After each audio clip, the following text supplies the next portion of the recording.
এই স্বাস্থ্য ব্যবস্থায় জুনিয়র ডাক্তারদের ভূমিকা এবং এই জুনিয়র ডাক্তার কারা? সেটা হচ্ছে এই জুনিয়র ডাক্তার শুরু হচ্ছে যারা ইন্টার্ন, যদিও তারা ডাক্তার হয়ে ওঠেনি তখনও, কিন্তু তারাও একটা পার্ট যারা ইন্টার্নশিপ করছে। তারপরে থাকে হচ্ছে হাউস স্টাফ, যারা সদ্য ইন্টার্নশিপ পাস করেছে, যারা ডাক্তারি করছে বিভিন্ন বিষয়।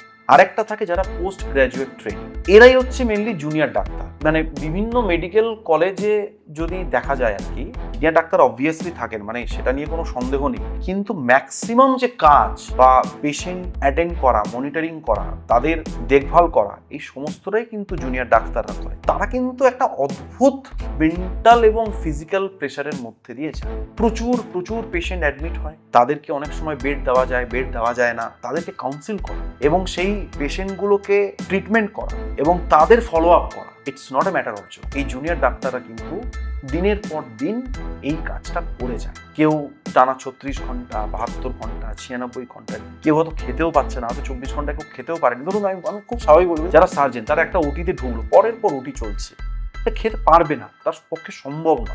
যখন আমরা ডাক্তারিতে ঢুকেছিলাম তখন আমাদের স্যারেরা দুটো জিনিস বলে দিয়েছিল, যে তোমার শরীর খারাপ করতে পারে না, তোমার খিদে পাবে না, তোমার ঘুম আসবে না, তোমার কিছু হবে না, কারণ তুমি ডাক্তার হতে তোমাকে সমস্ত কিছু স্যাক্রিফাইস করতে হবে।